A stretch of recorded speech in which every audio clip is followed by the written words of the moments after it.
Good evening. You will remember that the fight between the PAP and the MCP started after June the 9th, when we refused to agree to the Plen's call made through Lim Chin Siong for the abolition of the Internal Security Council in 1963. When we did not agree to their line to abolish the Internal Security Council, they persuaded a group of assemblymen in the party to try and capture both the party and the government, and to switch our non-communist policy to a pro-communist one. They used Dr. Lee Siew Cho as the front man of this group. Dr. Lee had told Dr. Goh and me that he was convinced that so long as the British bases were left untouched, it would be perfectly all right to run a pro-communist government with communist support in Singapore. He said that the British were only interested in peace and stability and their bases. Lim Chin Siong and his friends had been convinced of this by Lord Selkirk to a point where they exposed themselves right out in the open to capture the government. They, in turn, convinced Dr. Lee. As a result, Dr. Lee has embarked on the most dangerous gamble of his life.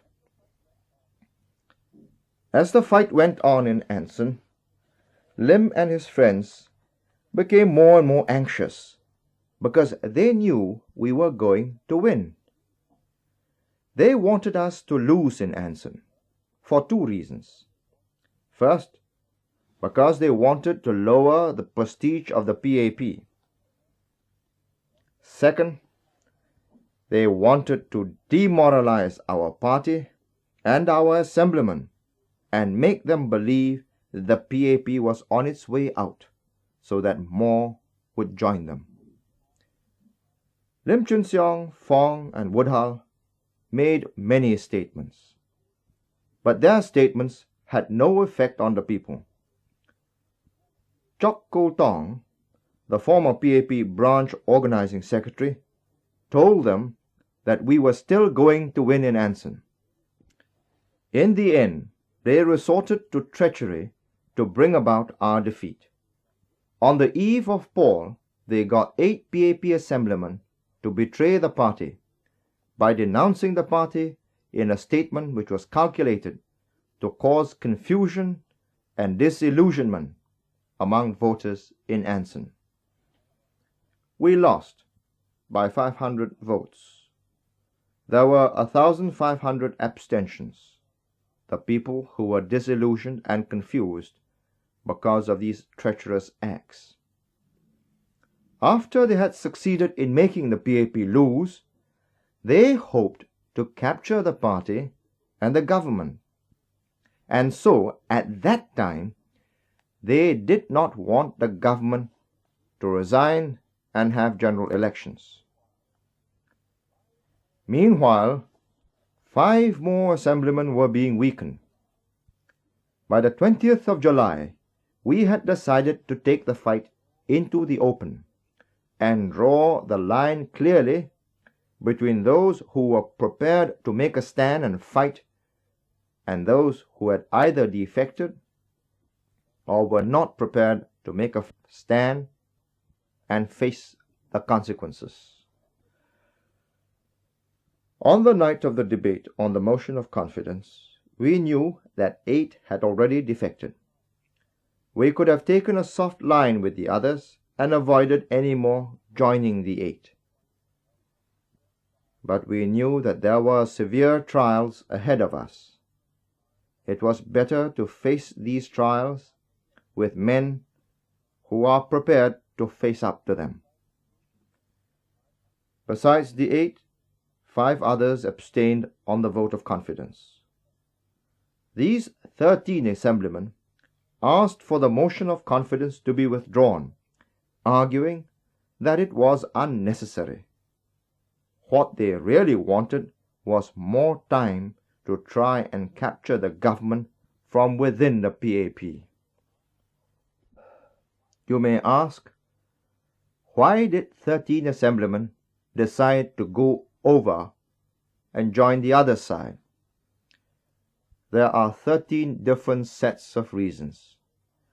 But none of these reasons had anything to do with their public allegations of lack of intra-party democracy or discredited leadership. Only 2 months previously, at a party meeting held in May after the Hong Lim by-election, these same 13 assemblymen had expressed their full confidence in the party leadership. The communists have a wide range of persuasion and pressure for the manipulation of human beings. They won over St. Barney partly because of their zeal and ceaseless work in the unions, convincing him that he did not have a chance competing against them, partly by the argument that the world is being slowly absorbed and converted into communism, and finally by the constant pressure of persuasion and argument wearing down his nerves. He came to see me in hospital in July last year. He said we had made a great mistake in taking office, and that we should get out of office as soon as possible. At that time, there were acute conflicts in the TUC Secretariat between Lim and Fong's pro-communist faction against Kandasamy and Devanayer's non-communist faction. Bane was then on the side of Kandasamy and Devanayer, who was his closest friend.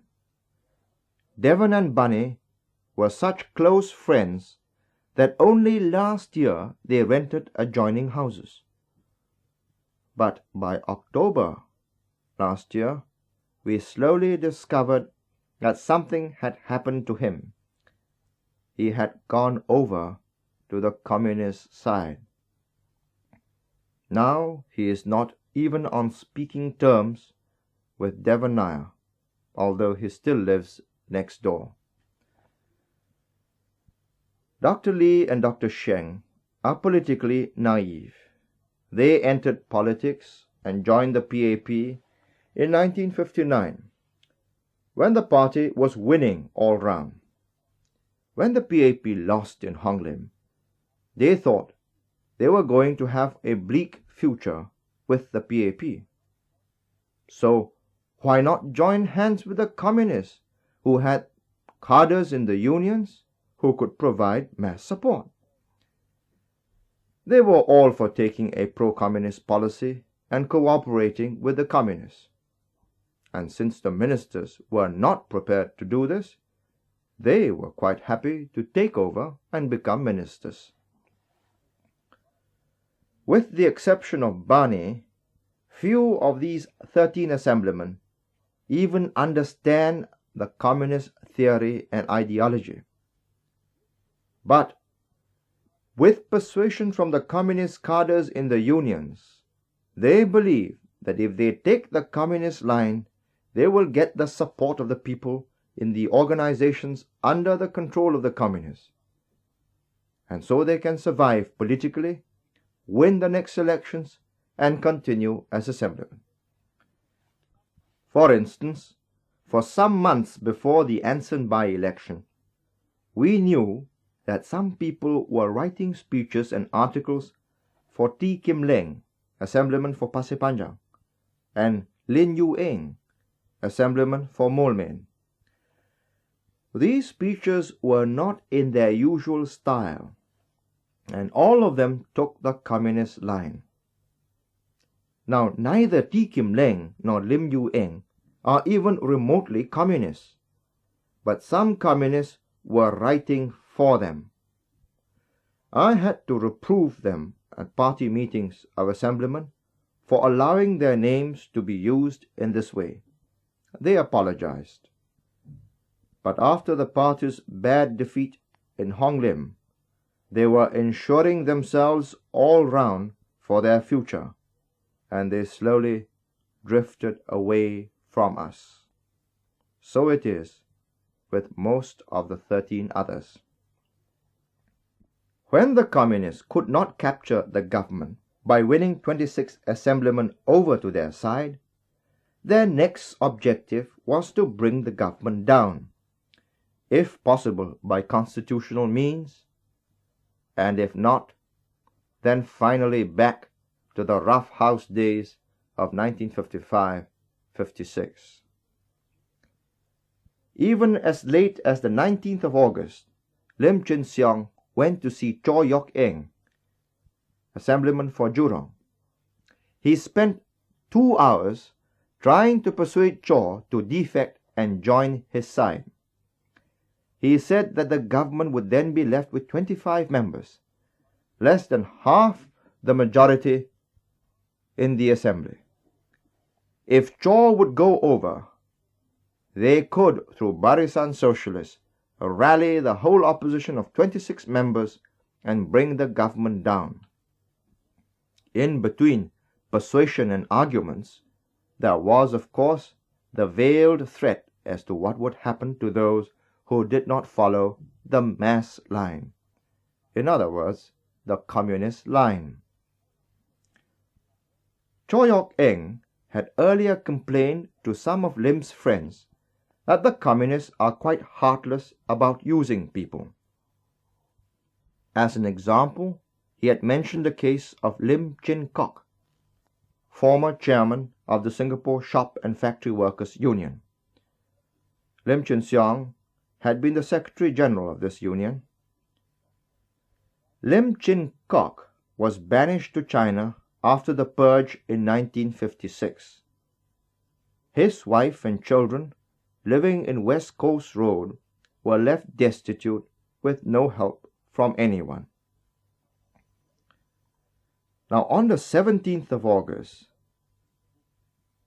Ng Kim Bu and Teh Cheng Kang, 2 former committee members of the PAP Jurong branch, told Cho Yok Eng that Lim had sent them to see him and to arrange a meeting between Cho and Lim.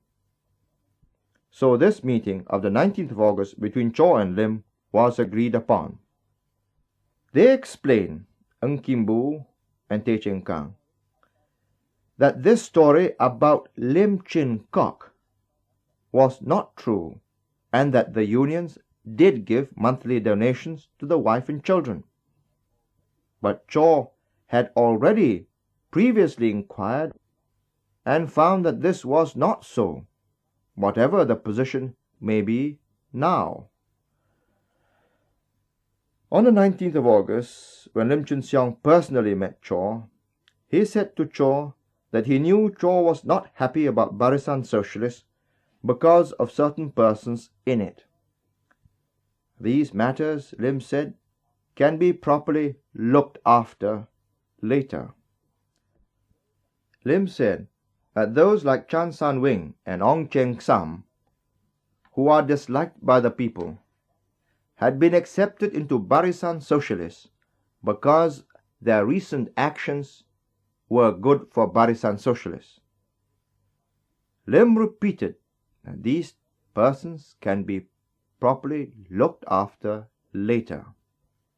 This narrative is not meant for dividing the persons in Barisan Socialists.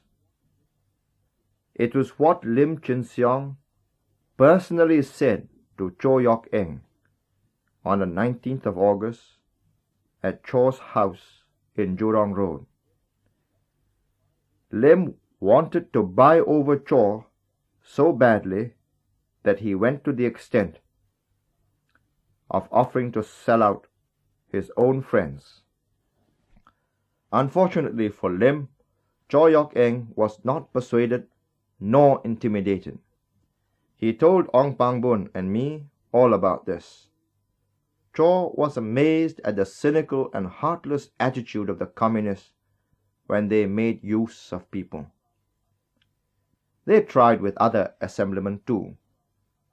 Jamit Singh tried to persuade John Mammon, assemblyman for Telok Blangah, to join the defectors.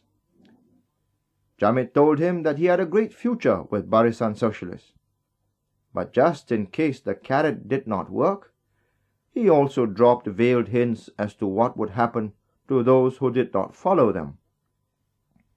But Jammeh does not understand that other people have basic loyalties and political principles. They have also tried to persuade Sheikh Sahara binti Ahmad, Assemblywoman for Siglap, Lee Tek Him, Assemblyman for Tiong Bahru, and Ismail Rahim, Assemblyman for Geylang East, to cross over and join them. They have failed. Not all people are devoid of loyalty or principles. But the communists do not seem to understand this, for they are still trying, although in vain. In the end, the communists have failed to capture the PAP government or to bring it down. They have now to wait and make a bid for power at the next general elections. As long as they were trying and hoping to capture the government, the defecting assemblymen never called for general elections. They could have done this simply by voting against the government on the motion of confidence. Instead, they asked for the motion of confidence to be withdrawn. Now they are calling for general elections, even though they cannot get 26 assemblymen to vote against the government. What they really want is to prevent us from settling fair terms and conditions for merger between Singapore and the Federation. We have said, and everyone knows, that these terms and conditions will be presented to you, the people, for your acceptance or rejection.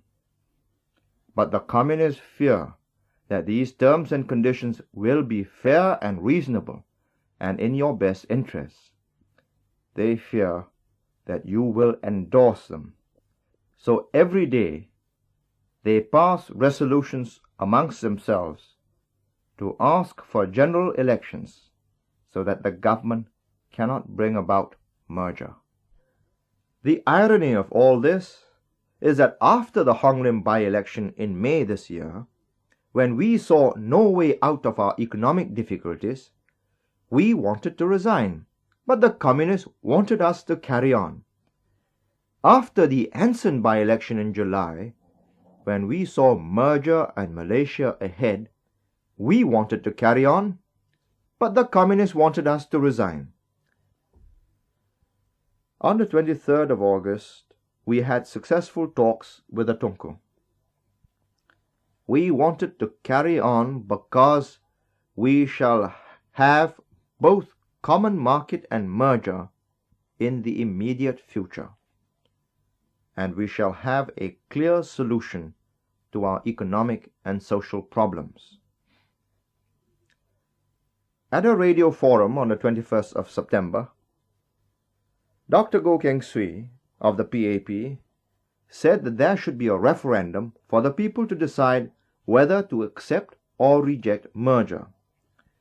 A.P. Raja of the SPA and even Ong Eng Guan of the UPP also wanted a referendum. A referendum means the people decide yes or no to merger proposals. But Dr. Lee Siew Choh for Barisan Socialists, who have claimed they want the people to decide on merger, instead of wanting the people to say yes or no to merger, they want general elections. He said that the people are too ignorant for a referendum. What he really means is that Barisan Socialists hope that in a general election with over 300 candidates and myriads of symbols contesting 51 constituencies, all on so many different programs, the merger issue will be lost. The communists hope that in a general election, no party will win a clear majority, and so no government will emerge with a clear mandate for merger. In this way, they hope to postpone the unpleasant prospect of their communist organization being crippled by a strong pan-Malayan government. But is all this in the interests of the people? Should they be allowed, for their own selfish interests, to endanger our livelihood by blocking merger? Now that the communists have failed to bring the government down, what are they doing? And how are they trying to block merger? I shall explain these things in my next talk.